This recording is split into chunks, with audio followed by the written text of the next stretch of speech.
भाग 2 सकारात्मक जीवन शैली की आदतें। परिचय।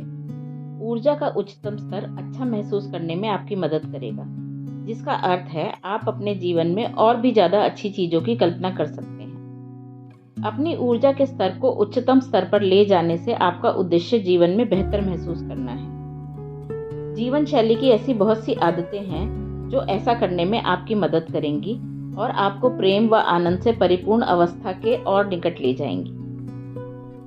आप अपनी भावनात्मक स्थिति में बदलाव उन सभी क्रियाकलापों को अपनाकर कर सकते हैं जो आपके ऊर्जा के स्तर को बढ़ाते हैं। हो सकता है कि इनमें से कुछ का प्रभाव आप पर जीवन भर के लिए पड़े, जबकि कुछ आपको केवल क्षणिक खुशी प्रदान करे। उदाहरण के लिए, यदि आप अपने किसी दोस्त के साथ हुए मतभेद के कारण उदास हैं, तो आप अपना मूड को बदलने के लिए दूसरे दोस्त के साथ अच्छा समय गुजारने की कोशिश कर सकते हैं। दूसरा तरीका यह भी है जिससे आप अपनी सकारात्मक ऊर्जा में बढ़ोतरी कर सकते हैं कि आप अपने प्रियजनों के गले लग अपने मन को हल्का करें, उनके साथ हंसें, मूड अच्छा करने वाला संगीत सुनें, दयालु बने, जी भरकर सोएं, शारीरिक कसरत करें या कोई ऐसा काम जिससे आपको खुशी मिले और जीवन में आप सकारात्मक हो जाएं। लेकिन हो सकता है कि आपको अपने उस दोस्त और उस परिस्थिति का सामना फिर से करना पड़े। देखा जाए तो मानसिक तौर पर कुछ भी नहीं बदला है, आपने खुद को बस उस परिस्थिति के लिए बचा लिया था। एक और विकल्प के रूप में आप ध्यान भी कर सकते हैं। इससे अक्सर व्यक्ति के दिमाग के काम करने के तरीके में पूरी तरह से बदलाव आ जाता है। ध्यान लगाना और अपनी कम ऊर्जा वाली भावनाओं का विश्लेषण स्वयं की क्रिया से उन्हें उच्चतम स्तर की ऊर्जा वाली भावनाओं में तब्दील करने के अपने मकसद में कामयाब होने में आपको मदद मिल सकती है। अतः अपने दोस्त के साथ आपका जो मतभेद हुआ है, उससे आप ध्यान लगाकर और अधिक सकारात्मक सोच के साथ निपट सकते हैं। क्योंकि इस संसार में जो कुछ भी है वह केवल ऊर्जा है, अतः आप कह सकते हैं कि आपके आसपास जो भी घटित होता है वह कहीं न कहीं आपकी ऊर्जा को प्रभावित करेगा। लेकिन उठाए गए नए कदम और सकारात्मक ढंग से अपनी मानसिकता को बदलना भी खुद से प्यार करने के तत्व हैं। इस तरह आप जितना संभव हो बेहतर व खुशहाल व्यक्ति बन सकते हैं। कुछ ऐसे कदम भी हैं जो हम खुद को और भी बेहतर करने के लिए उठा सकते हैं, जिन्हें पहल देखकर ऐसा लगता है कि ये क्षणिक तौर पर ही प्रभावशाली हैं। लेकिन जब हम लगातार लंबे समय तक इनका उपयोग करते हैं तो यह हमारी आदत बन जाते हैं, जिनका फल हम हमेशा के लिए भोगते हैं। सकारात्मक सोच वाले लोगों का साथ करें। सदा उन लोगों में रहने की कोशिश करें जिनकी सोच आपसे अधिक सकारात्मक हो। उन लोगों का साथ करें जो आपसे ज़्यादा अच्छा महसूस करें। जब भी आप अच्छा महसूस ना करें या आपका मूड खराब हो तो कोशिश करें कि खुशहाल लोगों के बीच रहें। उस समय उनकी ऊर्जा का स्तर आपसे बहुत अधिक ऊपर होता है और इसकी संभावना बहुत अधिक है कि आप उनकी कुछ ऊर्जा को आत्मसात कर लें। ठीक उसी तरह जैसे शोधकर्ताओं द्वारा अन्य पौधों से ऊर्जा को खींचने के लिए हरी शैवाल क्लेमाइडोमोनस राइनहार्टी की खोज की गई। मेरा अनुभव कहता है कि हम इंसानों में ऐसा ही कुछ करने की बहुत अधिक क्षमता है। क्या आपको कभी किसी से पहली बार मिलने पर ही ऐसा महसूस हुआ है कि जैसे उनके बारे में कुछ तो गलत है, पर आप सीधे तौर पर ऐसा कुछ नहीं कह सकते, लेकिन आपको किसी गड़बड़ का आभास अवश्य होता है और आगे चलकर बाद में आपका संदेह सही साबित हो जाता है। आपके अंदर की ऊर्जा कभी झूठ नहीं बोलती। संभव है कि आपको कभी बिल्कुल विपरीत भी महसूस हुआ हो। ऐसे बहुत से लोग होते हैं जिन्हें हम सकारात्मक ऊर्जा के भंडार की संख्या देते हैं। वे अपने आसपास के लोगों को अपनी सकारात्मकता से हमेशा प्रभावित करते रहते हैं। मेरे साथ ऐसा कई बार हुआ है कि मैंने अपनी मानसिक स्थिति को खुशहाल लोगों के आसपास रहकर बदला है। सकारात्मक सोच से भरपूर लोग अपनी समस्या के प्रति हमारा जो नजरिया बना होता है उसे भी पूरी तरह से बदलने की शक्ति रखते हैं। सकारात्मक सोच को जीवन में बनाए रखने वाले लोग ठीक वैसे ही हैं जैसे उनके साथ जीवन में जो कुछ भी घट रहा है उसको लेकर निराशावादी होने के बजाय आशावादी हों। ऐसे में वे जीवन में घटित किसी भी परिस्थिति का सकारात्मक पहलू खोजते रहते हैं और हमारी उस चीज पर ध्यान केंद्रित करने में मदद करते हैं जिससे हम अपनी सोच को सकारात्मकता की ओर ले जाएं। तो आज से ही खुद से वादा कर लें कि आप सकारात्मक सोच वाले लोगों के साथ कभी न टूटने वाला रिश्ता बनाने का प्रयास सदैव करते रहेंगे। जब आप ऐसे लोगों के साथ अधिक से अधिक समय गुजारते हैं तो आपके जीवन को और भी अधिक सार्थकता की ओर ले जाते हैं, तो धीरे धीरे आप उनकी प्रोत्साहित करने वाली सोच में खुद को ढालने लगते हैं और जो उनसे पाते हैं उनको वही वापस करने लगते हैं। ऊर्जा का सिद्धांत कहता है हम उन लोगों को अपनी ओर आकर्षित करते हैं जो हमारी तरह समान सोच के समान फ्रीक्वेंसी वाले होते हैं। अतः यदि हम निरंतर तौर पर सकारात्मक भावनाओं को महसूस करना शुरू कर देते हैं तो हम अपने जीवन में और भी अधिक सकारात्मक लोगों को आकर्षित करेंगे। इस तरह हमारे आसपास सकारात्मक विचारों की उपस्थिति हमारे जीवन में बड़े बदलाव का कारण बनेगी। अपनी बॉडी लैंग्वेज बदलें। जब जीवन में आपके साथ सब कुछ गलत हो रहा हो तो चेहरे पर मुस्कान बनाए रखना बहुत ही कठिन हो जाता है, लेकिन सिमोन शेनाल और डेविड लायर्ड द्वारा वर्ष 2003 में किए गए एक शोध में दिखाया गया कि अगर आप बनावटी मुस्कान अपने चेहरे पर लाते हैं तो वास्तव में आप अपने दिमाग को यह सोचने के लिए भ्रम में डाल रहे होते हैं कि आप खुश हैं, और जिसके लिए वह आपको अच्छा महसूस करवाने वाले हार्मोन्स, जिन्हें एंडोर्फिन्स कहते हैं, को संप्रेषित करता है।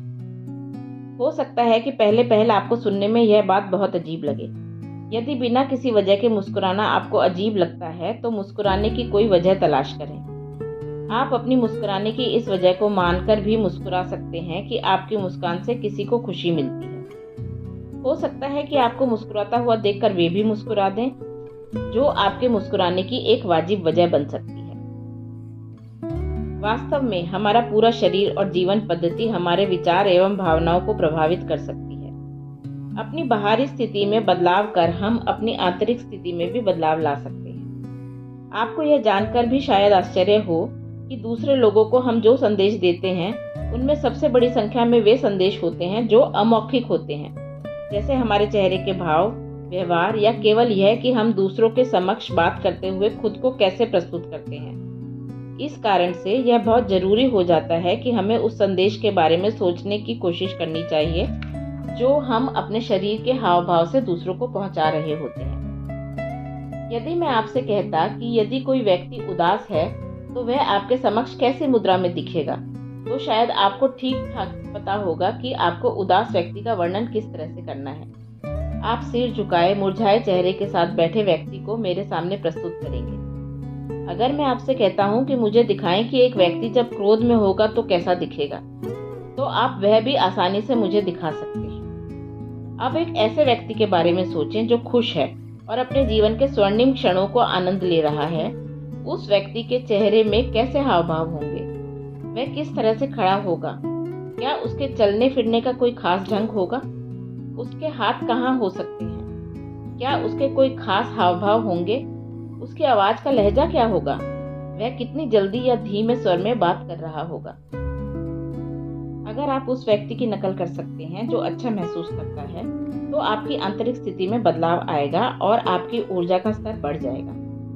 हो सकता है कि आप इस सोच में पड़ जाएं कि अपनी ऊर्जा के स्तर को बढ़ाने के लिए यह एक दर्द देने वाला तरीका है, लेकिन सच माने कभी कभी बार बार झूठ बोलने पर एक दिन वह सच लगने लगता है। उदाहरण के लिए मोहम्मद अली ने कहा था, जो काफी प्रचलित है, कि एक बड़ा चैंपियन बनने के लिए आपको यह विश्वास करना ही होगा कि आप सबसे बेहतर हैं। अगर आप नहीं हैं तो भी ऐसा दिखावा करें। अली की सोनी लिस्टन के साथ हुई लड़ाई को लें। लड़ाई से पहले अली कमजोर लग रहे थे, लेकिन उन्होंने अपने मन में इस बात को बैठा लिया कि वे लिस्टन को बुरी तरह से पराजित करेंगे। उन्होंने पूरे घमंड से अपने प्रशंसकों के सामने डींगे मारी और लड़ाई के दौरान उन्होंने जैसा कहा वैसा ही किया। समाज कल्याण के लिए काम करने वाली मनोवैज्ञानिक एमी कुडी, जो अपने काम की किस तरह हमारे शारीरिक हाव भाव न केवल इसे प्रभावित करते हैं कि लोगों की हमें किस तरह से देखते हैं, बल्कि इससे भी प्रभावित करते हैं कि हम स्वयं को किस तरह से देखते हैं, के लिए बहुत प्रसिद्धि प्राप्त कर चुकी है। एक रिपोर्ट जिसकी सह लेखिका कुडी थी में दावा किया गया कि दिन में केवल 2 मिनट के लिए शक्ति पाने के लिए 3 में से की गई एक मुद्रा से आप आत्मविश्वास के हार्मोन्स टेस्टोस्टेरोन में 20% की बढ़ोतरी कर सकते हैं और तनाव बढ़ाने वाले हार्मोन कॉर्टिसोल में 25% की कमी कर सकते हैं। पावर पोजेस के नाम से पहचानी जाने वाली मुद्राएं और भी शक्तिशाली महसूस करने का आसान और जल्दी से परिणाम देने वाला मार्ग है, रिपोर्ट में ऐसा कहा गया है।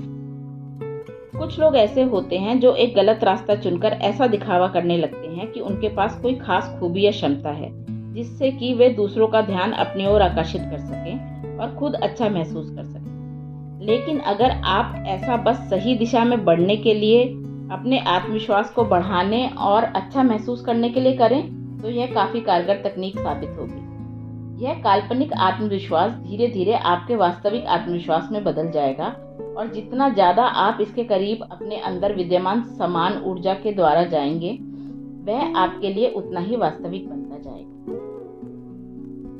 अपने मन के विचारों को शांत रखें। कुछ देर शांति और अपने आराम के लिए समय निकालने के महत्व को समझें। कभी कभी हम जीवन की आपाधापी में इतना खो जाते हैं कि हमारे आसपास जो कुछ भी चल रहा होता है वह सब हमारे नियंत्रण से बाहर हो जाता है और हमारे लिए तनावपूर्ण हो जाता है। इसका सबसे सरल और साधारण उपाय यह है कि जिन भी चीजों या माहौल से आपको तनाव हो रहा है उनसे कुछ समय के लिए दूरी बना लें। कुछ देर अकेले समय बिताने से कतई न घबराएं। मैंने पाया है कि कभी कभी आप सब लोगों से दूर रहकर शांति पा जाते हैं। यदि आप एक अंतर्मुखी व्यक्ति हैं तो आपके लिए ऐसा महसूस करना बहुत साधारण बात होगी। हो सकता है कि आप कुछ ऐसा महसूस कर रहे हों कि जैसे हर कोई आपका एक हिस्सा नोच लेना चाहता है और सब कुछ आपकी बर्दाश्त से बाहर हो जाता है। यदि आप अपने साथी, दोस्त या परिवार के किसी अन्य सदस्य के साथ रहते हैं तो यह थोड़ा खतरनाक हो सकता है। ऐसा नहीं है कि आप उन्हें नापसंद करते हैं या फिर आप उनसे तंग आ चुके हैं। बात बस इतनी सी होती है कि आपको कुछ समय का ब्रेक चाहिए होता है, आराम की सांस लेने और अपने आप को फिर से तरोताजा करने का एक मौका। आप बस कुछ समय के लिए अकेले रहना चाहते हैं। आपको ऐसा चाहना पूरी तरह से उचित है और ऐसा करने पर ना तो दूसरों की नज़र में आपका मूल्य कम होता है और ना ही आपके लिए अपनों के मोल में कोई कमी आती है।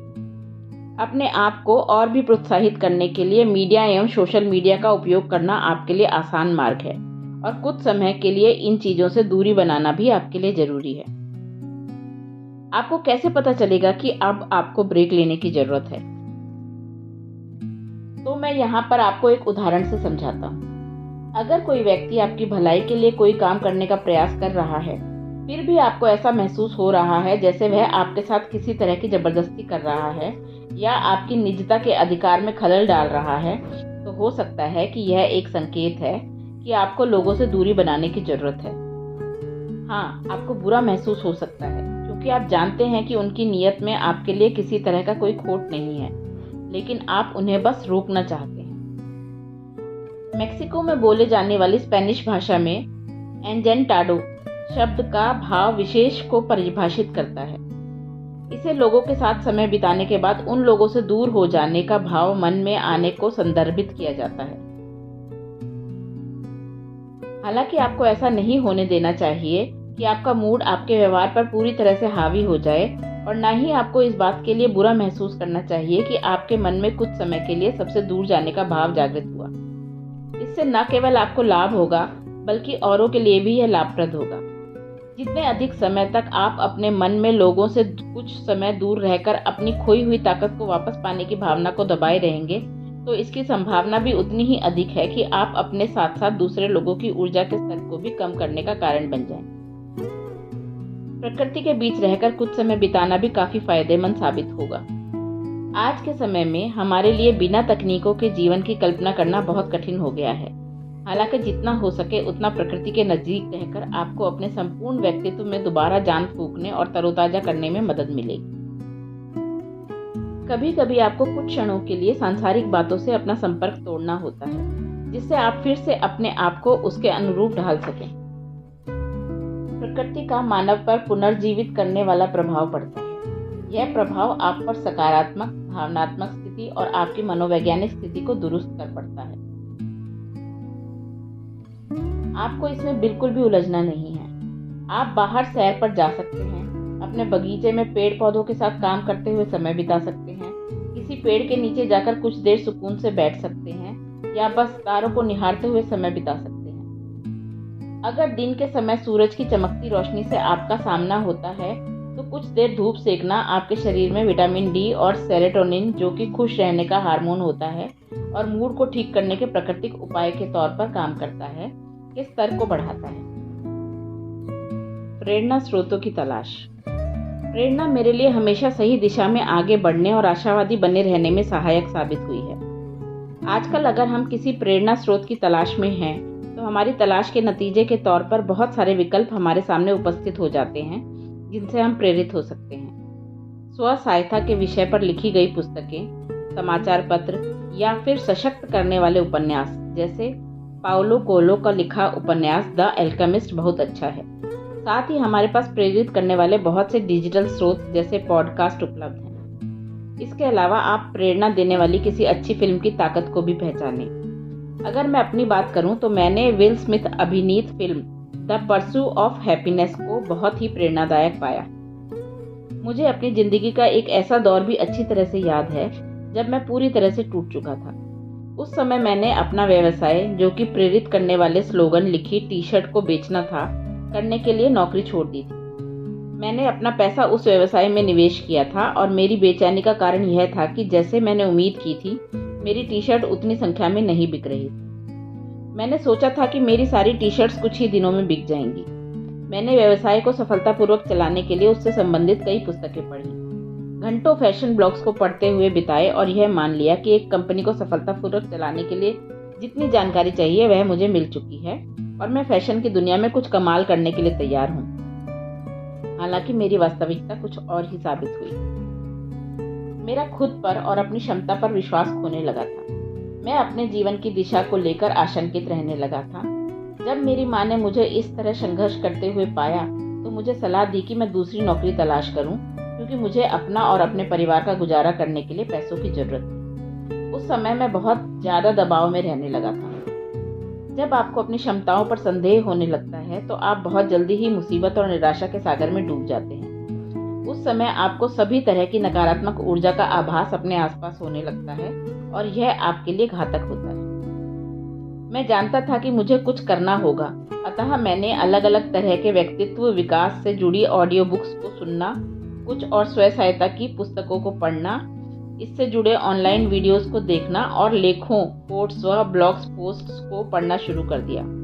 यहाँ तक कि मैंने अपने व्यवसायी दोस्तों से भी बात करना शुरू किया जिनसे मैं सोशल मीडिया पर मिला था।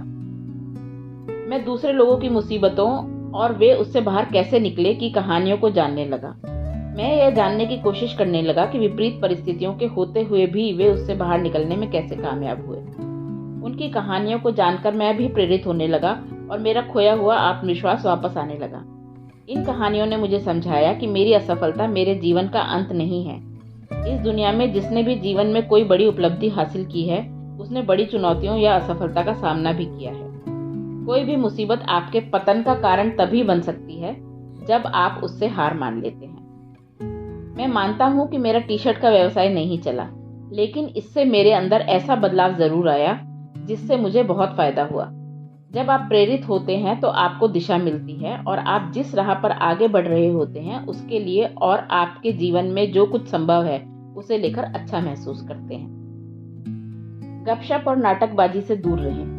नाटकबाजी वास्तविक जीवन नहीं बल्कि टीवी के लिए है। किसी दूसरे के उस ड्रामे में हिस्सा ना लें जिसमें केवल वे ही सुपरस्टार हैं। एक हद तक हर कोई खुद को किसी न किसी तरह की गपशप का हिस्सा बना ही लेता है।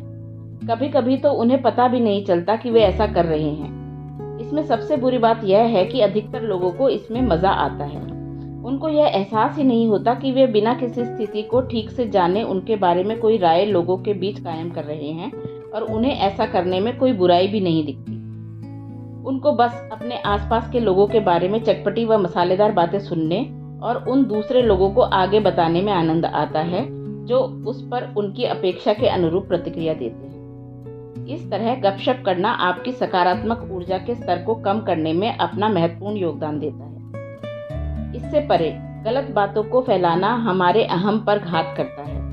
हम ऐसा अच्छा महसूस करने और दूसरे से खुद को श्रेष्ठ मानने के लिए करते हैं। इस तरह अक्सर हम दूसरों के बारे में बिना उनको जाने एक राय बनाते हैं और हमारी अधिकतर राय उनके प्रति हमारे मन में घृणा की ही उपज होती है।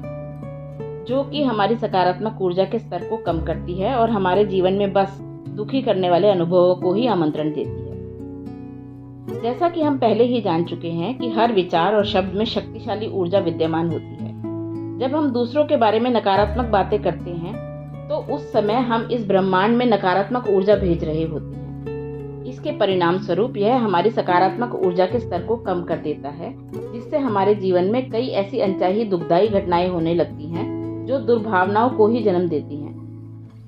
प्राचीन भारतीय चिकित्सा पद्धति आयुर्वेद में कहा गया है कि इस तरह की बातचीत में शामिल होने से हमारे कुछ ऊर्जा केंद्रों, जिन्हें चक्र के नाम से जाना जाता है, पर प्रभाव पड़ता है। यह प्रभाव हमें सकारात्मक ऊर्जा के उच्च स्तर पर जाने से रोक देता है। बड़े अफसोस की बात है कि आज ऐसी बहुत सी पत्र पत्रिकाएं और दूसरे माध्यम हैं जो प्रसिद्ध लोगों के साथ हुई बुरी घटनाओं या फिर झूठी खबरों को फैलाकर लाभ कमाते हैं। इसे उनकी अच्छी किस्मत ही कहेंगे कि कुछ लोग उनके माध्यमों को पैसे देकर खरीदते हैं। परिणाम स्वरूप अब सामाजिक तौर पर भी दूसरे लोगों की जिंदगी के बारे में बातें करने की आदत को स्वीकार कर लिया गया है। हालांकि हर कोई जानता है कि किसी को भी यह पसंद नहीं होगा कि उनके बारे में बातें बनाई जाएं। इसीलिए आपको इससे कोसों दूर रहना है, या फिर अगर आप ऐसी किसी बातचीत का हिस्सा हैं तो कोशिश करें कि बातचीत को कुछ सकारात्मक विषय की ओर मोड़ दें। आप देखेंगे कि अक्सर या हमेशा ही वे लोग जो इस तरह की बातों में अपना समय व्यतीत करते हैं, वे लोग या तो अपनी मुसीबतों के बारे में शिकायत करते रहते हैं या फिर अपनी मुसीबतों में सहज हो जाते हैं। अगर आप भी ऐसे लोगों की आदत को अपना लेंगे तो धीरे धीरे आप भी जीवन के प्रति निराश हो जाएंगे। ठीक इसी तरह अनावश्यक ड्रामे का हिस्सा बनने से आपके तनाव और परेशानी में बढ़ोतरी होगी। इस तरह आप भावनात्मक रूप से कमजोर हो जाएंगे, और जैसा कि आप अब तक जान चुके हैं कि इसका आपके जीवन में नकारात्मक प्रभाव अवश्य दिखाई देगा, तो अपने जीवन के आनंद को ऐसे बेकार के काम के लिए क्यों खोना। मैंने किसी भी कीमत पर ड्रामेबाजी से दूर रहना सीख लिया है, क्योंकि मुझे इससे कोई भी कभी लाभ नहीं हुआ। एक बार मेरा पाला एक बहुत बड़े ड्रामेबाज इंसान से पड़ा था, जो मेरी एक बात पर मुझसे बहस करने को तैयार था। व्यंग्यात्मक तौर पर मैंने यह कहा था कि हमें लड़ाई झगड़े से दूर रहना चाहिए, क्योंकि उससे हमारे मन की शांति में खलल पड़ता है। लेकिन उसका कहना था कि हमें ऐसा नहीं करना चाहिए। जब मैंने विनम्रता के साथ उसे समझाने की कोशिश की कि मैं उसके विचारों का सम्मान करता हूं, पर अपने विचारों को नहीं बदल सकता और हमें बात को वहीं पर खत्म कर देना चाहिए, तो उसे गुस्सा आ गया। उस समय मुझे अगर सचमुच ऐसा महसूस होता कि वह मेरे साथ बातचीत कर मेरी सोच को भी समझने का प्रयास करेगा, तो मैं खुशी खुशी उसको अपनी बात बताता और उसकी बात सुनता। लेकिन वह तो बस मुझसे बहस करना चाहता था और मुझे गलत साबित कर नीचा दिखाना चाहता था। उसके कान बंद हो चुके थे और मुंह खुल चुका था।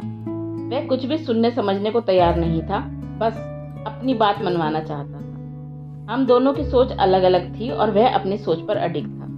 उसका कहना था कि मैं झूठी बातें फैला रहा था और अपनी सोच से दुनिया के लोगों के लिए मुसीबतें बढ़ा रहा था। उसका गुस्सा बढ़ा और वह मुझे व्यक्तिगत तौर पर भला बुरा कहने लगा। मैंने उस स्थिति में स्वयं पर नियंत्रण रखा और उस लड़ाई से दूर रहा। मैं बस चुप रहा और उसे तब तक देखता रहा जब तक खुद को उससे दूर नहीं किया। ऐसा नहीं लग रहा था कि वह इंसान दिल से दूसरे लोगों की भलाई के बारे में सोचता था, या फिर वह इस संसार को दुख व तकलीफों से बचाना चाहता था।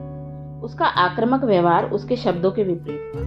वह बस यह साबित करना चाहता था कि वह क्यों सही है और उसका रास्ता ही एकमात्र रास्ता है जिस पर सबको चलना चाहिए। मेरे विश्वास ने उसके सच की हमें हमेशा वापस लड़कर ही अपनी बात साबित करनी चाहिए को हिलाकर रख दिया था, और अपने उस सत्य के बिना उसकी पहचान पर ही खतरा मंडराने लगा था।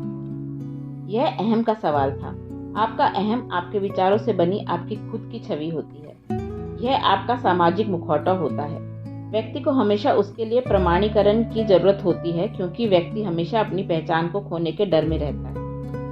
जब आप इसीलिए परेशान होते हैं क्योंकि कोई आपको पसंद नहीं करता, उस समय आपका अहम काम कर रहा होता है।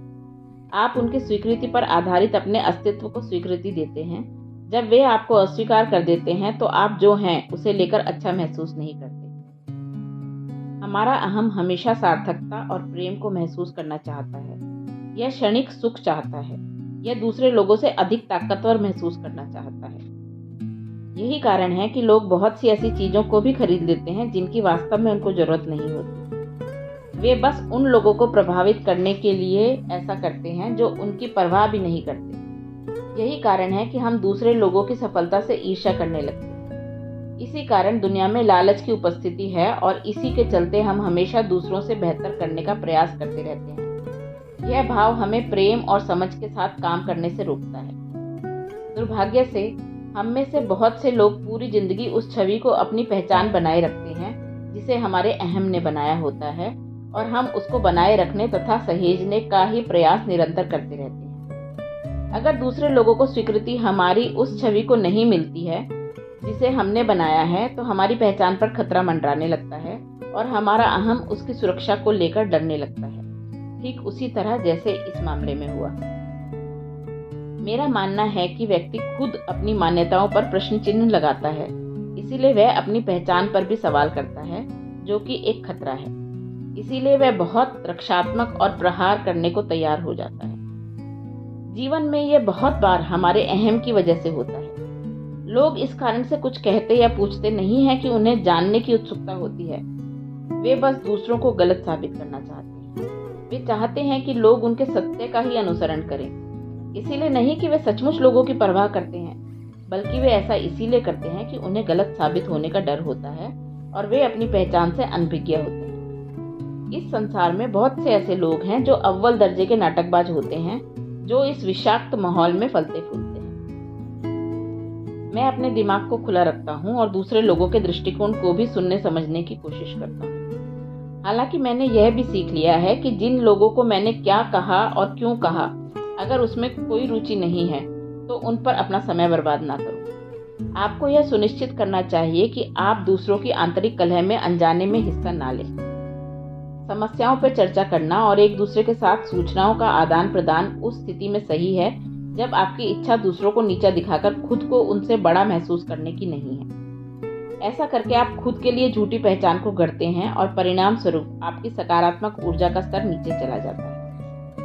दूसरों के बारे में चुगली करना या खुद को नाटकबाजी में शामिल करने के अलावा अपना समय व्यतीत करने के लिए आपके पास और बहुत से बेहतर उपाय हैं। इसके बजाय आप अपने जीवन पर ध्यान दें और उसे सुधारने का प्रयास करें। जीवन में समय सबसे अमूल्य वस्तु है और आपको इसे बहुत सोच समझकर कुछ ऐसा करने में निवेश करना चाहिए जिससे आपका जीवन बेहतर बनेगा।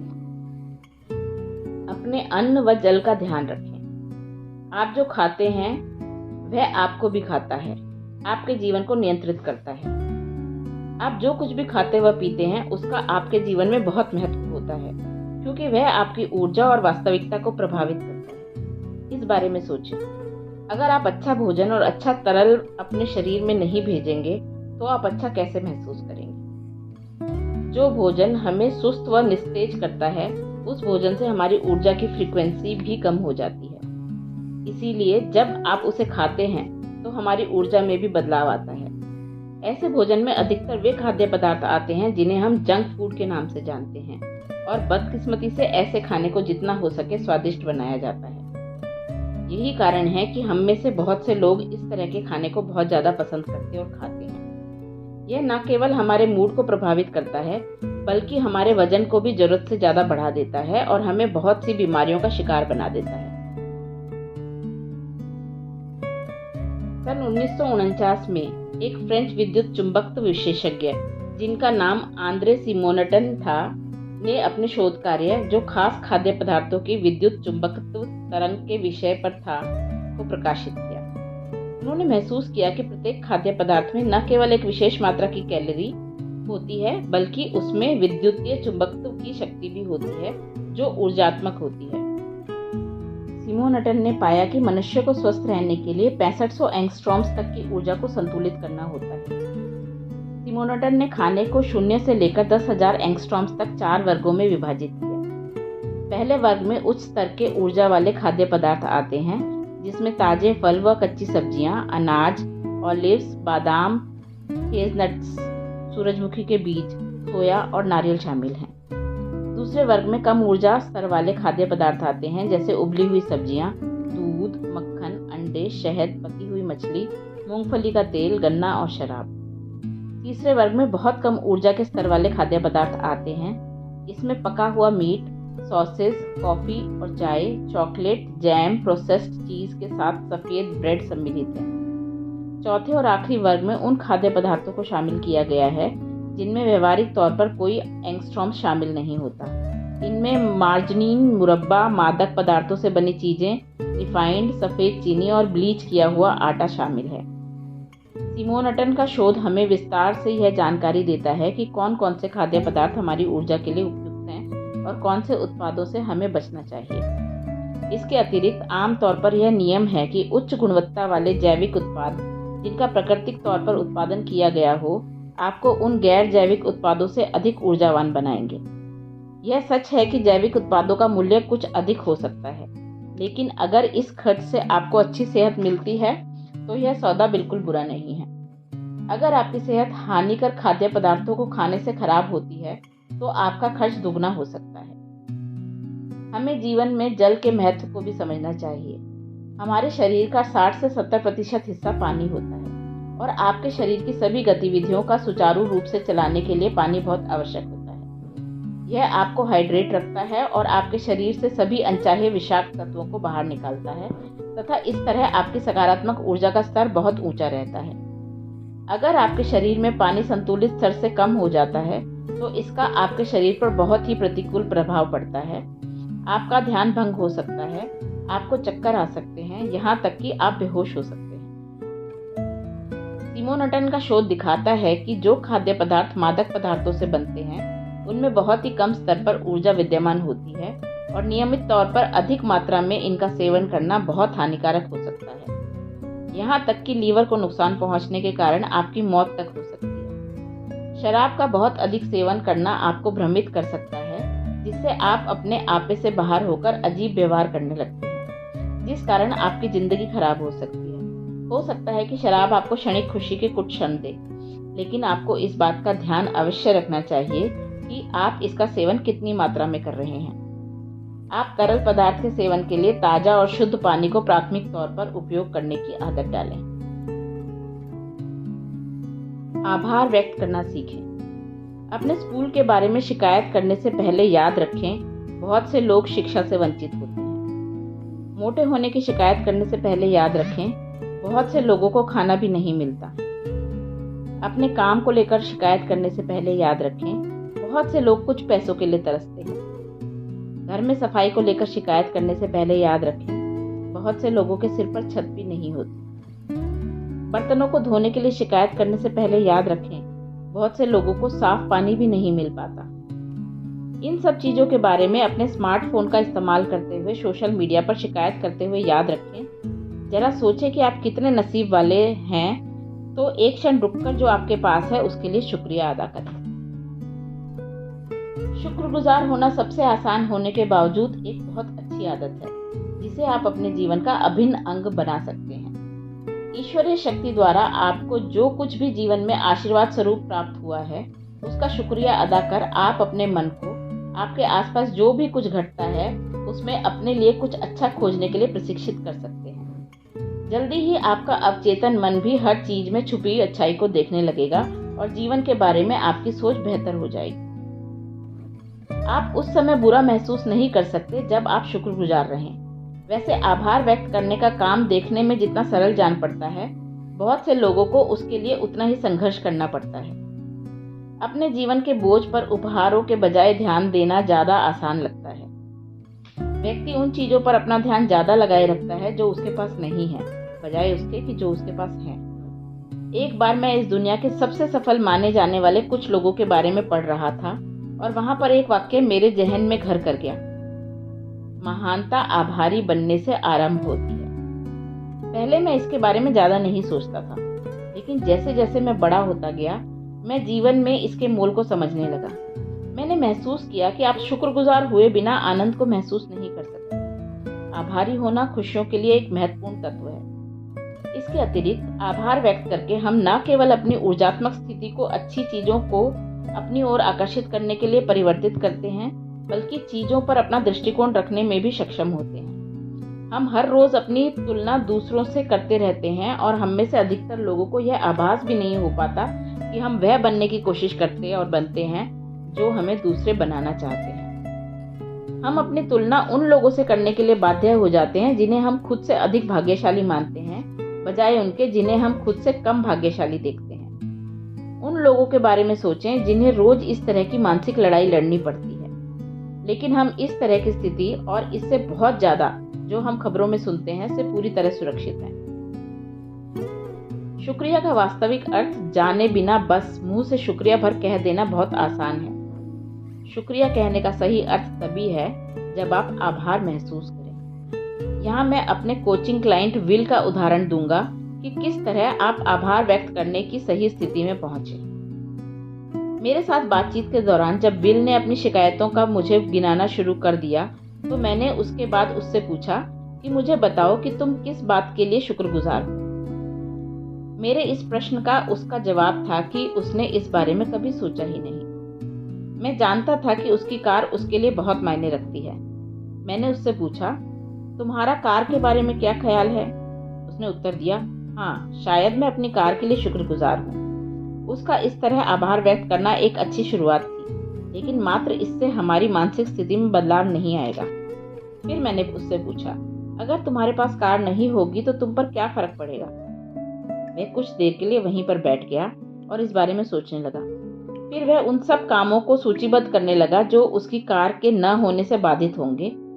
मैं घर पर नहीं जा पाऊंगा, घर का सामान नहीं ला पाऊंगा, अपने दोस्तों से मिलने नहीं जा पाऊंगा और अपने बच्चों को स्कूल से नहीं ला पाऊंगा। मैं देख पा रहा था कि उसके सोचने के ढंग में बदलाव आ रहा था, क्योंकि वह इन सब चीजों का नाम लेने लगा था और अपने दिमाग में उन सब की कल्पना करने लगा था। फिर मैं एक कदम और आगे बढ़ा और मैंने पूछा, क्या होगा अगर तुम अपने बच्चों को स्कूल से नहीं ला पाते? उसने उत्तर दिया, तो फिर उनको पैदल चलकर घर वापस आना होगा या फिर बस से आना होगा। मैंने जोर दिया, और पैदल चलकर घर आना उनके लिए कैसा अनुभव होगा? अचानक विल कल्पना करने लगा कि उसके बच्चे बहुत ठंड में पैदल चलकर स्कूल से घर आ रहे हैं। वह जानता था कि इस तरह वे सुरक्षित नहीं रहेंगे और मुझे दिख रहा था कि विल बहुत बेचैन हो गया है। कुछ क्षणों के बाद वह सोचने लगा कि जब वह बच्चा था तब किस तरह स्कूल से वापस घर बस से आते हुए उसे परेशान किया जाता था। उसी क्षण उसे एहसास हो गया कि उसके पास क्या है। उसने गहरी सांस ली। मैं उसके चेहरे पर यह सोचकर आई राहत को देख सकता था जब उसने फिर से अपनी कार के बारे में सोचा। अंततः उसने स्वीकार किया कि वह इस बात के लिए बहुत बहुत आभारी है कि उसके पास कार है, जो उसके अपने प्रियजनों की जिंदगी को सुधारने में भी मददगार है। अब उसकी मानसिक स्थिति पूरी तरह से बदल चुकी थी और मैंने उसके हाव भाव में आए बदलाव को साफ साफ महसूस किया। जब आभारी महसूस करने का अभ्यास करें तो आप कल्पना करें कि जिस चीज के लिए आप आभारी हैं उसके बिना आपकी जिंदगी कितनी बदल जाएगी। इस तरह उसके लिए आपकी भावनाएं उभर कर सामने आएंगी और आप उसकी अहमियत को समझेंगे और इस तरह आप उस चीज के लिए पूरे मन से शुक्रगुजार होंगे। याद रखें, आपकी दुनिया में ऐसी बहुत सी चीजें हो सकती हैं जो आपके हिसाब से गलत हो रही हैं। फिर ऐसी भी बहुत सी चीजें होंगी जो सही हो रही हैं। जितना ज्यादा आप अपने वरदानों को याद करेंगे, उतने ही अधिक वरदान आपके पास याद करने को होंगे। यहाँ मैं आपको एक छोटी सी कहानी सुनाता हूँ। मेरे ऑफिस में काम करने के दौरान मेरा एक मैनेजर था जिससे मैं आंखें तक नहीं मिलाता था और इसीलिए हम दोनों के लिए साथ काम करना बहुत मुश्किल हो जाता था। हालांकि चूंकि उसके पास मुझसे अधिक अधिकार थे, इसीलिए वह हमेशा मुझसे 2 कदम आगे रहता। कई महीनों तक मैंने उसे खुद पर हावी होने दिया और इसीलिए मैंने भी उम्मीद के अनुसार ही प्रतिक्रिया दी। मैं गुस्से से प्रतिक्रिया देता, मैं उसके बारे में पीछे से बातें बनाता, मुझे काम पर जाने से नफरत हो जाती और मैंने इन सभी नकारात्मक विचारों व भावनाओं को बाहर निकालकर इस ब्रह्मांड में भेजना जारी रखा। परिणाम स्वरूप चीजें खराब होती गई, बहुत ही खराब। मैं खुद को उससे दूर रखना चाहता था, लेकिन वह मेरी बगल की सीट पर बैठता था, इसीलिए मैं अपनी कोशिश में कामयाब नहीं हो सका। यहाँ तक कि जब मैं उससे दूर जाने में सफल हो जाता तो वह मुझे परेशान करने का रास्ता निकाल लेता। फिर उसके बाद मैं अपनी भावनाओं को छुपा नहीं पाता, फिर चाहे मेरी बातें कितनी भी कटु क्यों ना हो। मुझे उसे यह बताने में कोई समस्या नहीं थी कि उसमें लीडरशिप क्वालिटी नाम मात्र को नहीं थी। जाहिर है मेरी इस बात से हम दोनों के बीच हालात सुधरने वाले नहीं थे।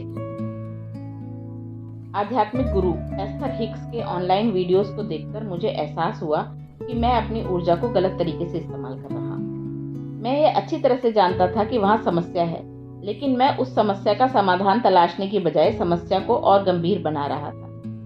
एक बार जब मैंने समाधान पर ध्यान केंद्रित करना शुरू कर दिया तो चीजें बेहतर होने लगी। मैं चेतन मन के साथ आभार मानने के प्रयास करने लगा कि मेरे पास एक ऐसी नौकरी है जिससे मुझे बहुत अच्छा वेतन मिलता है।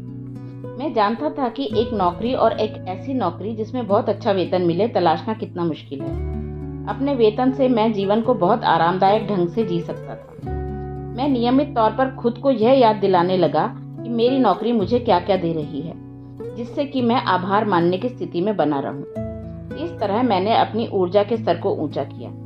कुछ महीनों के बाद मेरे मैनेजर को दूसरी टीम में प्रमोट कर दिया गया। मेरे वेतन में भी वृद्धि हुई और मुझे और अधिक आज़ादी के साथ काम करने की इजाज़त मिली। उस समय उस नौकरी में बिताया मेरा सबसे अच्छा समय था। ऐसा बस इसीलिए हुआ क्योंकि मैंने अच्छा महसूस करना तय किया। इसके लिए मुझे इनाम भी मिला, जिससे मैं और भी अच्छा महसूस करने लगा। हम में से बहुत से लोग अपनी ऊर्जा को अपने डर की ओर निर्देशित कर देते हैं।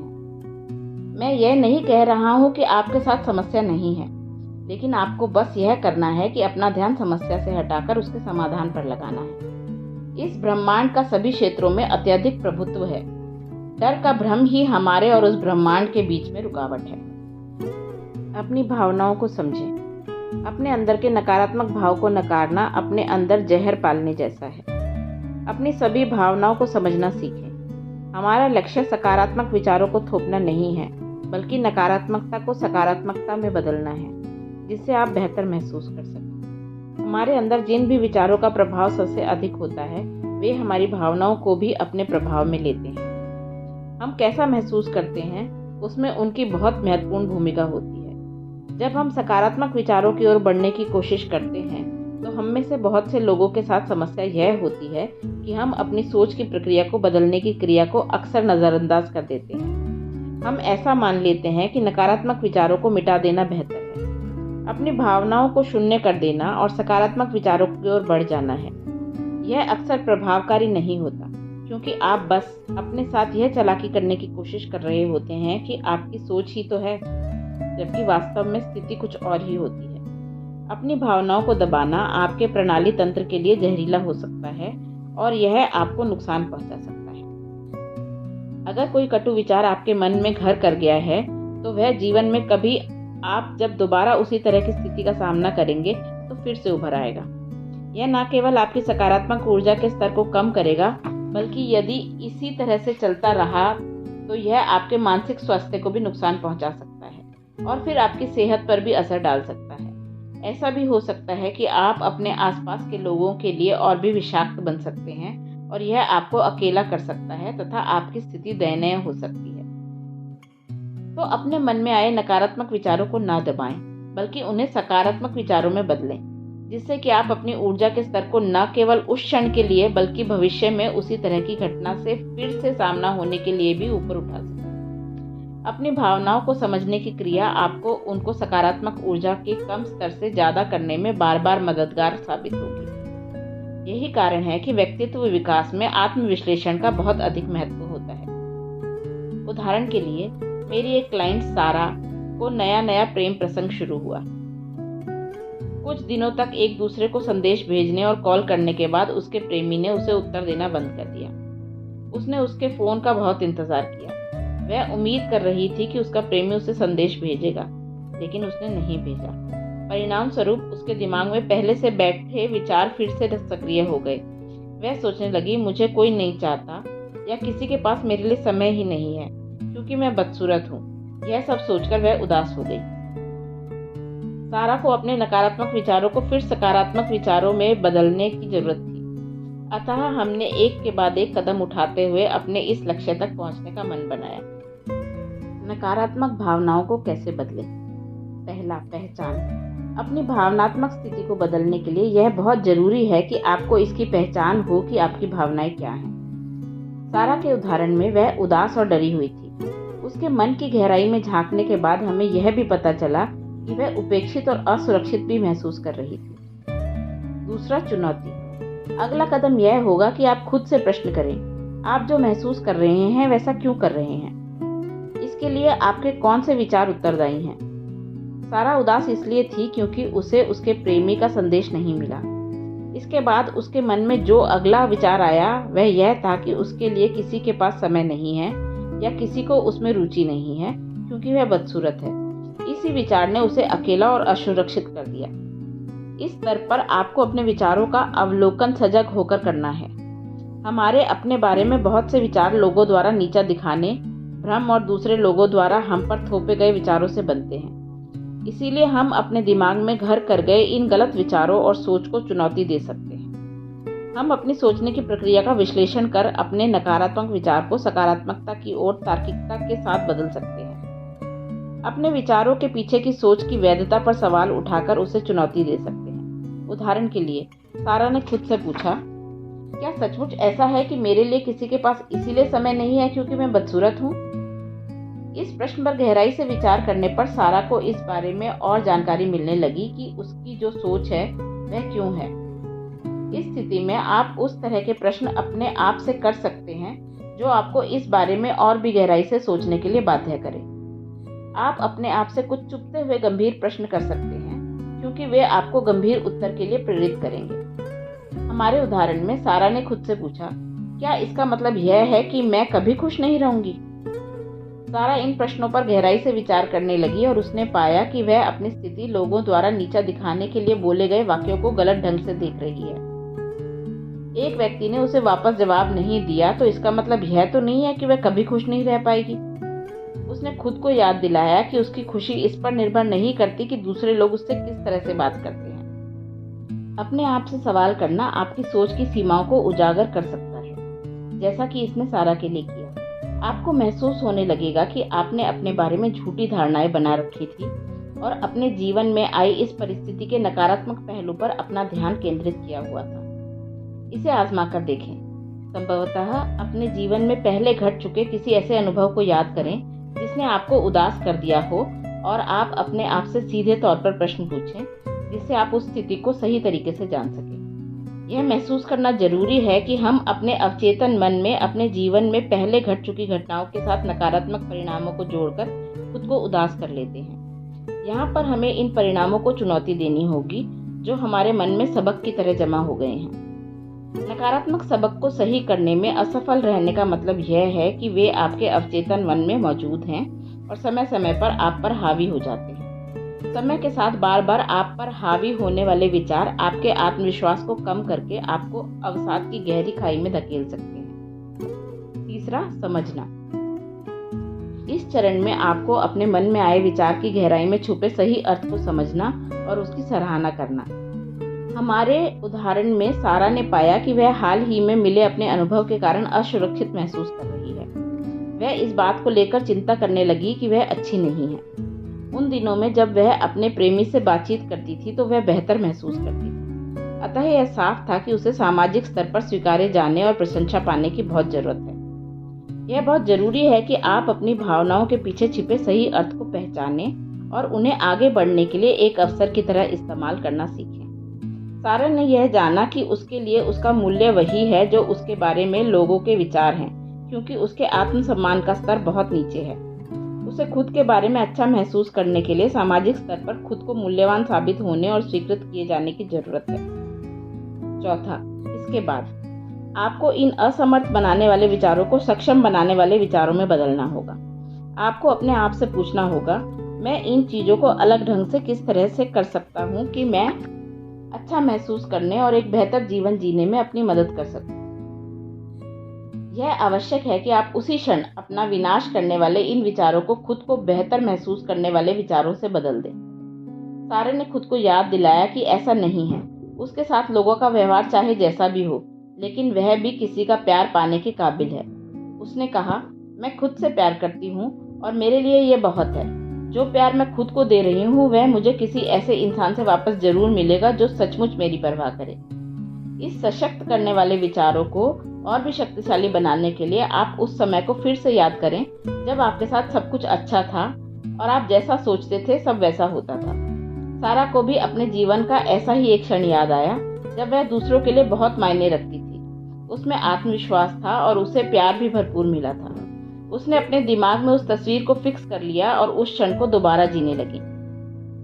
यह तकनीक न केवल आत्मविश्वास को बढ़ाएगी बल्कि आपको आपकी समस्या के समाधान तक ले जाएगी। हो सकता है कि आपको ऐसा कुछ याद आ जाए जो आपने बीते समय में इसी तरह की स्थिति से निपटने में मदद के लिए किया हो। 5वां, कल्पना करें। अपनी उस तस्वीर की कल्पना करें जिसमें भविष्य में आपके मन में यही भाव बने हुए हैं। आप जैसे ही यह कहेंगे, न केवल आपकी सकारात्मक ऊर्जा में बढ़ोतरी होगी बल्कि आप उन भावनाओं के साथ ही स्वतः संबंध जोड़ लेते हैं जो आपके मन को उस स्थिति के साथ आसानी से सक्षम बनाता है। आप यह बार बार कर सकते हैं। आपको बस हर बार अपनी काल्पनिकता को और विस्तार देना है और अपने दिमाग व मन की आंखों के लिए उसे और भी वास्तविक बनाना है। इसमें महारत हासिल करने के लिए आपको बार बार जितना हो सके इसे दोहराना है। अगर आप बार बार उस परिस्थिति का अभ्यास करते हैं जिसमें आपको उस स्थिति से निपटना पड़े, तो आपको यह पता चलेगा कि अगली बार जीवन में जब आपका सामना उस परिस्थिति से हो तो आपको उससे कैसे निपटना है। अपनी वास्तविक स्थिति से अवगत रहें। आप अगले पल के बारे में सोचने में जो भी क्षण बिताते हैं, उसी क्षण आप अपने वर्तमान से दूर हो जाते हैं। सुनिश्चित करें कि आपका सारा जीवन बस सोच में ही न बीते। वैश्विक रूप से तकनीकी क्षेत्र में निरंतर हो रहे विस्तार से हमारा आज का समाज अपने आसपास के माहौल से जुड़ने के बजाय अपने व्यक्तिगत गैजेट में ज़्यादा डूबा रहता है। आज हालत यह है कि हम जितनी बात लोगों से आमने सामने होकर या आपस में नहीं करते, उससे कहीं अधिक फ़ोन पर करते हैं। हम फ़ोन या इसी श्रेणी के किसी अन्य गैजेट की स्क्रीन पर अधिक आंखें गड़ाए रहने और डिजिटल संवादों में व्यस्त हो गए हैं कि अपने आसपास के माहौल के बारे में भूल चुके हैं। ऐसा लगता है जैसे लोग अब अपनी आंखों से इस प्रकृति की सुंदरता को महसूस करने के बजाय कैमरों के माध्यम से निहारना ज़्यादा पसंद करते हैं। आप किसी भी कंसर्ट के नज़ारे के बारे में सोचें। आपकी आंखों के सामने लोगों के फ़ोन की टिमटिमाती स्क्रीन का दृश्य अपने आप ही सामने आ जाएगा। मेरे कहने का यह अर्थ बिल्कुल नहीं है कि हमें अपने यादगार लम्हों को कैमरे में कैद नहीं करना चाहिए, लेकिन हमें यह भी ध्यान रखना चाहिए कि एक स्क्रीन के माध्यम से दुनिया को देखना हमें उस क्षण को पूरी जिंदादिली के साथ जीने से रोकता है। जब तक हम अपने आप को वर्तमान में बीत रहे सुनहरे क्षणों से दूर करना जारी रखेंगे, हम परेशान व डरे हुए और तनाव में रहेंगे। हमारे दिन प्रतिदिन के जीवन में चिंताएं हमेशा घेरे रहेंगी, क्योंकि हम उस क्षण में रहने की बजाय किसी और दुनिया में जीने के आदी हो चुके हैं। और क्या होगा? और यह होगा कि हम अपने आसपास के लोगों को नज़रअंदाज करेंगे और इसकी कीमत हमारे व्यक्तिगत रिश्तों को चुकानी होगी। यही कारण है कि अक्सर हम तनावग्रस्त, दुनिया से कटे हुए तथा किसी और दुनिया में गुम हुए रहते हैं। हमारी सकारात्मक ऊर्जा का स्तर कम रहता है क्योंकि हम ऐसा महसूस करते हैं जैसे हम किसी काल्पनिक परिस्थिति में हैं जो हमारी उस वास्तविकता से मेल नहीं खाती जिसमें हम जी रहे होते हैं। हम पूर्व में जी चुके क्षणों को फिर से जीते हैं, भविष्य का डर पालते हैं और अपने मन में बाधाओं को बना लेते हैं। हम अपनी रचनात्मक ऊर्जा को विध्वंसकारी विचारों की ओर लगाते हैं और इस तरह अपने जीवन में परेशानियों को आमंत्रित करते हैं। आपके पास जो समय है वह बस वर्तमान ही है। एक बार जब अतीत बीत जाता है तो उसका कोई अस्तित्व नहीं रहता। फिर चाहे आप मानसिक स्तर पर उसकी जितनी मर्जी हो उतनी बार कल्पना करें। भविष्य तो अभी आया भी नहीं है, लेकिन फिर भी आप मानसिक तौर पर खुद को बार बार वहां ले जाते हैं। आने वाला कल छद्म रूप लेकर आज की शक्ल में हमारे सामने आता है और हम में से कुछ लोगों को पता भी नहीं चलता। वर्तमान में जो क्षण आपके पास है उससे अधिक मूल्यवान और कुछ भी नहीं होता, क्योंकि वह आपको दोबारा फिर कभी नहीं मिलता है। आप उसका काल्पनिक चित्र अपने मन में बना सकते हैं जिसका आप मानसिक तौर पर दर्शन कर सकते हैं, लेकिन आप भौतिक तौर पर उसे दोबारा से अनुभव नहीं कर सकते। उस समय के बारे में सोचें जब आप घड़ी में समय देखना या अपने फ़ोन पर नज़र डालना पूरी तरह से भूल गए। शायद उस समय आप उन लोगों के साथ हों जिन्हें आप प्यार करते हो, या कोई ऐसा काम कर रहे हो जिसमें आपको बहुत आनंद आ रहा हो। तकनीक एक यंत्र है, यह आपके जीवन का विकल्प नहीं हो सकता। इस तरह जिस क्षण में आप हैं उसमें इतना लीन हो जाते हैं कि आपके पास बीते हुए कल या आने वाले कल के बारे में चिंता करने का समय ही नहीं होता। आप जहां हैं उस क्षण का पूरा आनंद ले रहे होते हैं। इसी को वर्तमान में रहकर जीवन बिताना कहते हैं। हम इस पुस्तक में आगे चलकर यह जानेंगे कि भविष्य के लिए योजना बनाना अपने लक्ष्य को पाने के मार्ग में एक बहुत आवश्यक कदम है। लेकिन हमें अपना बहुत अधिक समय उसमें नहीं व्यतीत करना चाहिए। जब आप इसके बारे में सोचते हैं, आपका वर्तमान भी उस क्षण भविष्य का वेश धारण कर विद्यमान होता है। 10 साल पहले हो सकता है कि आपने अपने जीवन में आज का समय आने की कल्पना की हो। आपका भविष्य आपका वर्तमान है। मैं जब उम्र के 20वें दशक के शुरुआती दौर में था, अगर मुझे पता होता था कि मैं सैटरडे नाइट पर जा रहा हूँ, तो मैं चाहता था कि मेरे सप्ताह के बाकी दिन जल्दी जल्दी बीत जाएं। मैं ये चाहता था कि मेरा वह सुनहरा समय जल्दी बीत जाए, और वह समय जो मुझे वापस कभी नहीं मिलने वाला था। एक बार शनिवार आता और चला भी जाता। मैं किसी और दिन पर अपना ध्यान केंद्रित कर देता, जिसके लिए मैं अपने लिए कुछ और उत्साहवर्धक योजना बना रहा होता था, और कभी कभी तो वह दिन कई सप्ताह बाद होता। जीवन का एक सिद्धांत यह भी है, एक बार हम जब पैदा हो जाते हैं, हर 24 घंटे के बाद हम अपनी मौत के एक दिन और करीब हो जाते हैं। जिस भविष्य के आने का इंतजार हम लगातार करते रहते हैं, वह हमारे सामने बस वर्तमान की शक्ल में आता है। एक बार जब वह आता है तो उतनी ही तेजी से बीत भी जाता है कि हम उस पर ध्यान भी नहीं दे पाते। हम जल्दी से अपना ध्यान आने वाले अगले पल पर लगा देते हैं, उसके आने के बाद अगले पल, फिर उसके अगले पल पर, और यह क्रम इसी तरह चलता रहता है। हम में से अधिकतर लोग अपना जीवन इसी तरह से व्यतीत करते हैं। हम सुबह उठते हैं सारे दिन का अनुभव लेने के लिए, और फिर रात को सो जाते हैं अगले दिन के लिए। हम एक साल के 365 दिन ऐसा करते हैं। हम सफलता, प्यार, खुशी के दिखावे के लिए इंतजार करते हैं। हमें सच में इस बात का एहसास कभी नहीं होता कि वर्तमान में हमारे पास कौन सा क्षण है।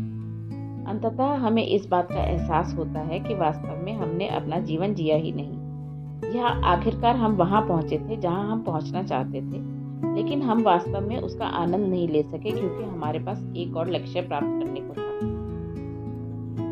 हम सारा जीवन उस भविष्य के लिए समर्पित कर देते हैं जो बस हमारी कल्पना में है, और जो कुछ हमारे आसपास हो रहा है उससे पूरी तरह से दूर हो जाते हैं। ठीक यही बात हम बीते कल के बारे में भी कह सकते हैं। हालांकि ऐसा हो सकता है कि हमारे बीते कल में कुछ ऐसी यादें हों जिन्हें बार बार याद कर हम आनंदित होते हैं, पर हमें यह भी स्वीकार करना सीखना होगा कि एक बार जो समय बीत जाता है उसे फिर बदला नहीं जा सकता। हम उसे केवल अपने ख्यालों में दोबारा जी सकते हैं या उसमें कुछ सुधार कर सकते हैं। अगले अध्याय में मैं ध्यान करने के जिस अभ्यास के बारे में बात करने वाला हूँ, वह वर्तमान के साथ संपर्क बनाए रखने में आपकी मदद कर सकता है। वर्तमान क्षण के बारे में अपने अंदर जागरूकता लाकर हम अपनी सकारात्मक ऊर्जा से स्तर को उठा सकते हैं, क्योंकि इस तरह हम अतीत में मिले दर्द या आने वाले भविष्य के डर से खुद को लकवाग्रस्त होने से बचा सकते हैं। ध्यान करें। आज के समय में ध्यान करने के अभ्यास को बहुत प्रसिद्धि प्राप्त हो रही है, और इसे हर दिशा से प्रशंसा प्राप्त हो रही है। पेशेवर थेरेपिस्ट से लेकर मुख्यधारा की मीडिया तक अनगिनत अलग अलग क्षेत्रों के लोग आज ध्यान का अभ्यास कर अपने कार्य और जीवन में हुए लाभों के बारे में बात कर रहे हैं। लेकिन अनाड़ी लोगों का मानना है कि ध्यान का अभ्यास करना डरावना, व्यर्थ में समय बिताने वाला, और इसमें महारत हासिल करना बहुत कठिन हो सकता है। व्यक्तिगत तौर पर अपनी बात करूं तो मैं भी सालों तक इन सब कारणों से ही इससे बचता रहा। बहुत से और लोगों की तरह मैंने कई बार ध्यान लगाने का अभ्यास करने की योजना बनाई, लेकिन कभी कर नहीं पाया। अंततः जब मैंने इसे करना शुरू किया तो मुझे पहले पहल अथवा बहुत अजीब लगा, और मुझे यह भी ठीक से नहीं पता था कि मैं ठीक कर रहा हूँ या नहीं, अथवा मेरे लिए यह कारगर होगा भी या नहीं। मेरा अभ्यास नियमित नहीं था, और मुझे यह जानने की बहुत कोशिश करनी पड़ती थी कि मेरे लिए फायदेमंद है या नहीं। हालांकि एक बार जब मैं इस अभ्यास की गहराई में जाने लगा तो मैंने महसूस किया कि मैं ध्यान करने की इस प्रक्रिया के बारे में जैसा सोचता था यह वैसी नहीं है। मैंने इसे बहुत ही जटिल समझा था। एक बार जब मैंने अपने आप से यह वादा किया कि मैं 30 दिन तक लगातार ध्यान करने की क्रिया को करूंगा, तो मुझे फर्क दिखने लगा। 1 साल तक रोज 15 मिनट के लिए अभ्यास करने के बाद मैंने अपने आप में आश्चर्यचकित करने वाले बदलाव देखे। खास तौर पर मैंने पाया कि पहले के मुकाबले अब अगर कोई बात मुझे परेशान करती थी तो मुझे परिस्थिति पर पहले की अपेक्षा कम गुस्सा आता था। मैं पहले जिन परिस्थितियों में खुद पर काबू नहीं रख पाता था और गुस्से से आग बबूला हो जाता था, अब उन्हीं परिस्थितियों का सामना शांति से कर लेता था। मैंने अपनी एक और क्षमता को पहचाना, वह थी शोरगुल और परेशान कर देने वाले माहौल के बीच में भी शांत व स्थिर बने रहने की। मैं अपने विचारों पर पहले से चेतन अवस्था में नियंत्रण रख पा रहा था, जिसके परिणाम स्वरूप मैं पहले से और अधिक खुश व आनंदित महसूस करने लगा था। मैं अपने आप में आए इन बदलावों से अपना मुंह नहीं मोड़ सकता था। ध्यान करने की क्रिया उन बाधाओं को दूर करती है जिन्हें आपका अहम बनाता है। इससे आपको शांति, स्पष्टता और अपने धैर्य में वृद्धि प्राप्त होती है। मुझे अपने अभ्यास के दौरान सहज ज्ञान से मन में आए विचारों से बहुत से सबक सीखने को मिले हैं और इसने मेरे आंतरिक ज्ञान को जिन भी प्रश्नों से मैं जूझ रहा था उनका उत्तर देने के लिए प्रकाशित किया है। जब मुझे अपनी सकारात्मक ऊर्जा के स्तर को बढ़ाने की जरूरत होती है तो मुझे पता होता है कि ध्यान करने की क्रिया अच्छी भावनाओं को मेरे अंदर संग्रहित करेगी। यह बात सुनने में अजीब लग सकती है। बहुत से लोग सोचते हैं कि ध्यान करने की क्रिया का लक्ष्य मन में आने वाले विचारों को साफ करना है, लेकिन वास्तव में यह एक गलत धारणा है। ध्यान करने की क्रिया में आप अपने विचारों को केंद्रित करते हैं, उन्हें साफ नहीं करते। ध्यान करने की क्रिया आपके वर्तमान क्षण को लेकर जागृत व चेतन करती है और जीवन के हर भाग में प्रयोग लाने के लिए यह एक बहुत शक्तिशाली उपकरण है। आप ध्यान करने की क्रिया का अभ्यास वर्तमान क्षण में पूरी तरह अपनी इंद्रियों के द्वारा उपस्थित रहकर करते हैं। उस समय आप शांत रहकर अपने विचारों, भावनाओं और शरीर की संवेदनाओं को दूर रहकर बिना कोई धारणा बनाए देखते हैं। मैं आपको आराम देने वाली एक छोटी सी ध्यान करने की क्रिया करवाता हूँ, जिसे आप अभी कर सकते हैं। इसके लिए आपको बस एक पेन, कुछ पेपर और शांति की जरूरत है। ध्यान की क्रिया चरणबद्ध तरीके से मार्गदर्शन। पहला, अपनी ऊर्जा के स्तर का आकलन करने के लिए अपने सहज ज्ञान का उपयोग करें। आप अपनी ऊर्जा के स्तर को 1 से लेकर 10 तक में से किस स्तर पर रखेंगे? इसमें 1 इसीलिए कोई बहुत कम स्तर महसूस कर रहा है, मैं कुछ नहीं करना चाहता, और 10 मैं बहुत अच्छा और शांत व आनंदित महसूस करता हूँ। आपके मन में सबसे पहले जो अंक आता है उसे लिखें और उस पर कोई प्रश्न चिन्ह न लगाएं। अब हम ध्यान करने की स्थिति की ओर बढ़ते हैं। किसी ऐसी जगह की तलाश करें जहां पर आप बैठकर या खड़े होकर अपनी खुली आंखों से इस चरण पर आराम कर सकें। आप जहां पर भी हैं, अपने शरीर के प्रति जागरूक रहें। क्या आप बैठे हैं? क्या आप खड़े हैं? आपकी पीठ कैसा महसूस कर रही है? कुछ भी बदलाव ना करें, बस अपने शरीर के प्रति सचेत रहें। अब अपनी सांस पर ध्यान लगाएं, बस उसका अवलोकन करें। हवा को अपने फेफड़ों के अंदर गहराई तक जाने दें और फिर सांस बाहर छोड़ें। अब जैसे ही आप गहरी सांस लेते हैं, कल्पना करें कि आप अपने फेफड़ों को जितना हो सके उतनी हवा से भर रहे हैं। फिर जब आप सांस बाहर छोड़ते हैं तो जितनी भी आपके भीतर बेकार हवा भरी है उसे भी बाहर निकाल दें। महसूस करें कि आपकी नाभि हर सांस के साथ ऊपर की ओर उठ और नीचे की ओर आ रही है। महसूस करें कि हर सांस के साथ आपकी छाती ऊपर नीचे आ रही है। अब अपने आसपास देखें। आप जिन रंगों और डिजाइन को देख रहे हैं उस पर ध्यान दें, पर उसके बारे में कोई धारणा ना बनाएं। बस अवलोकन करें। अपनी आंखों को आपके आसपास जो कुछ भी है उसे आत्मसात करने दें और फिर धीरे से अपनी आंखें बंद कर लें। देखें कि आपके मन की स्क्रीन पर कौन से चित्र उभरते हैं। अपने विचारों को बिना किसी दबाव के गुजरने दें। यहाँ पर कुछ भी गलत या सही नहीं है। अपनी आंखों की पुतलियों को उस समय आराम करने दें जब आपके मन में बहुत कुछ आ जा रहा हो और अपनी सांस के आने जाने की क्रिया, उसके विस्तारित होने और सिकुड़ने पर ध्यान बनाए रखें। अपने आसपास की आवाजों को सुनें। वे कहाँ से आ रही हैं? उनकी टोन क्या है? क्या ऐसी कोई आवाज है जो रुकी हुई है? क्या आप बैकग्राउंड और फोरग्राउंड की आवाजों के बीच अंतर कर सकते हैं? अब आप अपनी सांस की आवाज को सुन सकते हैं, अपने अंदर बाहर आते जाते महसूस कर सकते हैं। अब अपना ध्यान अपने पूरे शरीर पर लगाएं। क्या आपको किसी तरह का कोई तनाव है? कुछ भी बदलने की जरूरत नहीं है, बस अपने शरीर में होने वाले किसी भी तरह की अनुभूति को महसूस करें। क्या आपके मन में किसी तरह के कोई भाव या भावनाएं उठ रही हैं? वे कौन सी हैं? आपके शरीर में वे कहाँ पर स्थित हैं? अवलोकन करें, महसूस करें और सुनें। अगले क्षण के लिए स्थिर अवस्था में रहें। अब आप तैयार हैं। धीरे धीरे अपने हाथों व पैरों को हिलाना शुरू करें और फिर अपनी आंखें खोल लें।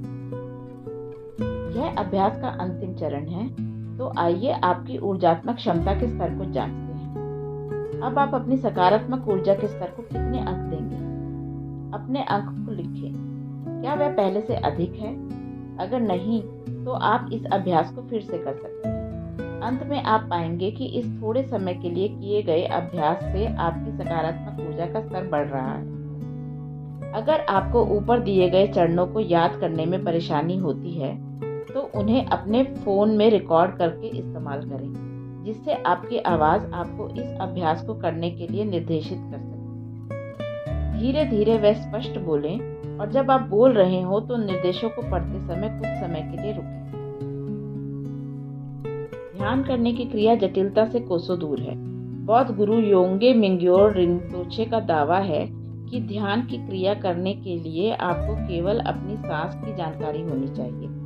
जब आप जागरूकता के साथ सांस लेते हैं तो आप वास्तव में ध्यान कर रहे होते हैं। यह बिल्कुल सरल व सहज है और इसीलिए आप कहीं भी किसी भी समय ध्यान लगाने की क्रिया कर सकते हैं। जो कुछ भी चेतन जागृत अवस्था में किया जाता है वह ध्यान की क्रिया हो सकता है, यहाँ तक कि सफाई करना भी।